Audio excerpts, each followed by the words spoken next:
Shalom and good day all, this is Tehillim29, back again for another indie comic review. And in this indie comic review, I'm reviewing Brian Michael Bendis' Joy Operations. And I must admit, there is something that I personally enjoy about Brian Michael Bendis' Jinx World stories. It's the only thing of his that I actually feel a lot of his passion in. In other words, with his Jinx World stuff, it's got the impression, and you can feel it in a lot of his stories. Okay, give or take that some of his stories are a hit and miss for some people. Some of his stories, you can really feel his love and his passion for the project. Just like, for example, how the Super Sons Fortress of Attitude passion project for myself on the channel, to where it does all things super in relation to the Super Sons. Joker's World, a somewhat different form of passion project. And then Rainbow Press and Comics, which covers pretty much everything. And this is the thing, you can tell when something is good when you can feel the love and the passion of a writer in it. And this happens to turn out to be another one of those stories of Brian Michael Bendis. And I really hope he doesn't stuff it up with the upcoming issues, because I don't want to see this end up in Fool's Gold. Well, I'm going to jump into the next thing, and that is, does this cover in any way, shape or form connect to anything that happens inside of the story? And you know what? It bloody does. I mean it, it bloody does. To which I gave this cover a 7.5 out of 10. Now that is pretty high. But we'll need to have a look into another thing. With the art we see on the outside of the cover, do we also see it on the inside of the cover? Or inside of the story? Let's find out. So I'll start off by showing some art at the beginning, middle and end. I'll try to explain a little things along the way. And this is the world of Joy Operations. And as you can see, this is what this world looks like. Absolutely incredible. There's our main character, Joy. And of course, we've got the Jonando Trust, to which connects to who she works with. And you do actually learn what these or who these bubbles are from in the story. And for this, I had to read it a slightly second time around, so I didn't make a mistake. I'll now move to some art towards the middle. Alright, don't be too deterred by some of the talk bubbles that are happening there, because this actually connects to someone who is actually speaking to her.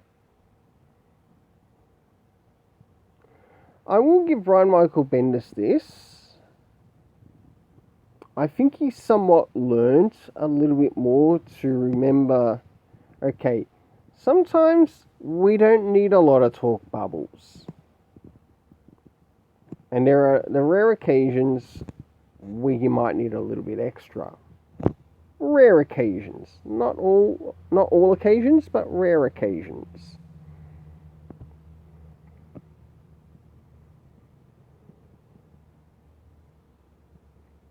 Now I'll move towards the end.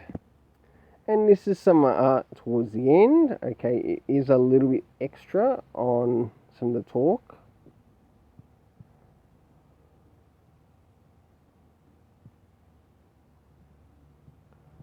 This person here is the person who runs the Jonando Trust, which she works for.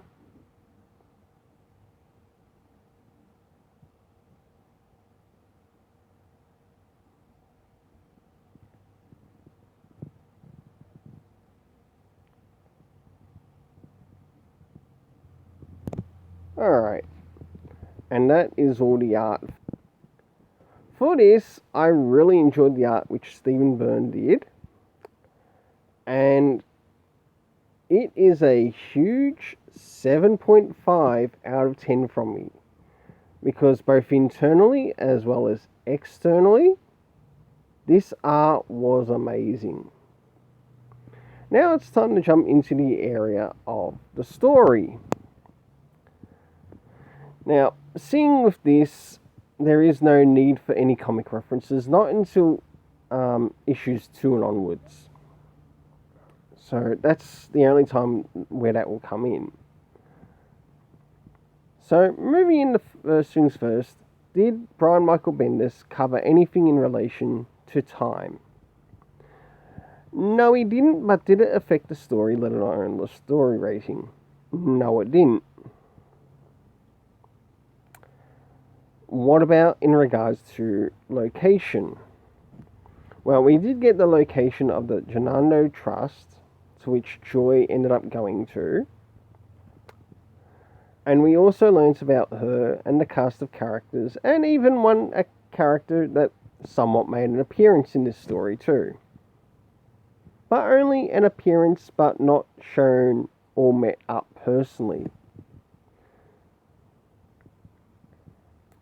So, of course, the person you see on the cover is Joy, who, of course, is in reference to the Joy operations. The person she works for is Catherine Matthews. We also saw a picture in regards to Old Man Wick, so in other words, likened unto John Wick.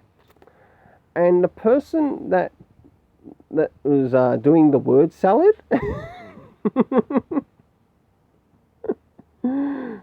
or talking to Joy quite a lot was a character by the name of Hampton, or we learned that their name is Hampton. For this, I gave the story a 7 out of 10. I mean, I gave this story a 7 out of 10.